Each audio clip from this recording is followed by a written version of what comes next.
कल के बजट में भी 12 लाख रुपए तक की इनकम में कोई टैक्स नहीं लगेगा।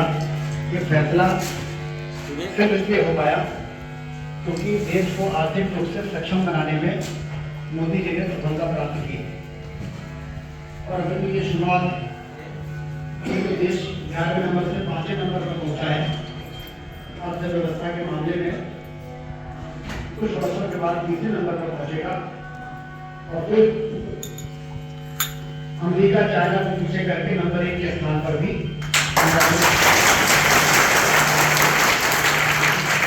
देश आपने महासचिव बन रहा है। ये हम नहीं कहते, जमाना कहता है। लेकिन उसके साथ साथ देश में रहने वाले नागरिक संस्कारी हो, सही दिशा में हमारे आने वाले पीढ़ी चले, नशे से दूर रहे, आपसी प्रेम सौहार्द, जो हमारी पुरातन संस्कृति है। हमारी पुरातन संस्कृति तो यही है ना कि हमारे यहाँ गांव में जब किसी लड़की की विदाई होती थी तो पूरा गांव रोता था। जब किसी के घर में गमी हो जाती थी तो पूरा गांव रोता था। किसी के यहाँ शादी होती थी तो पूरा गांव, चाहे वो किसी भी जाति धर्म के हों, सब कोई न कोई दौड़ता था। किसी को पानी पिला रहा है, किसी को भोजन कर रहा है, किसी के रहने की व्यवस्था कर रहा है। ये हमारी संस्कृति है, सभ्यता है, ये हमारे संस्कार है। तो जब समाज में संस्कार की कमी होती है तो बुराइयां आती हैं। तो इसलिए एक और यदि मोदी जी के नेतृत्व में देश आर्थिक महाशक्ति बन रहा है, वहीं दूसरी ओर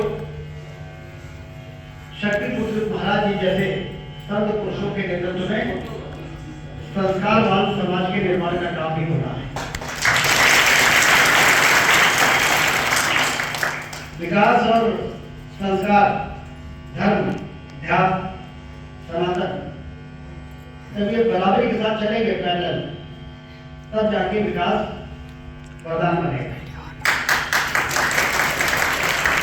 ये पीछे छूट गया जो आप लोग कर रहे हैं, और सिर्फ आर्थिक तरक्की और सारे लोग धनवान हो जाए तो क्या शांति सिर्फ धनवान रहने से रहेगी क्या?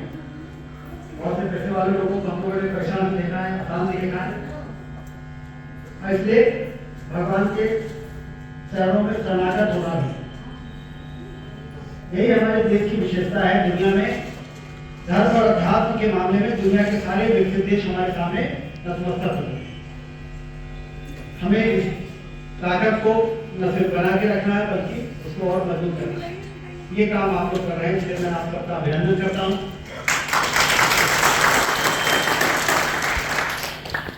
और चूंकि हम सब जिम्मेदार नागरिक हैं तो चुनाव का समय है।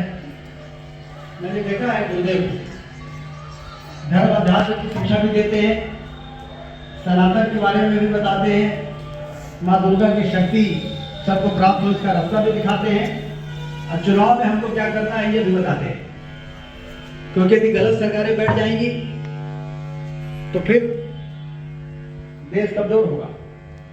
देश कमजोर होगा तो देश में रहने वाले नागरिक कैसे मजबूत रह सकते हैं? देश के नागरिकों को मजबूत होना भी जरूरी है और उनको संस्कारवान बनाना भी जरूरी है। तो अच्छी सरकार देश को मजबूत बनाती है और धर्म अध्यात्म सनातन देश को संस्कारवान बनाती है।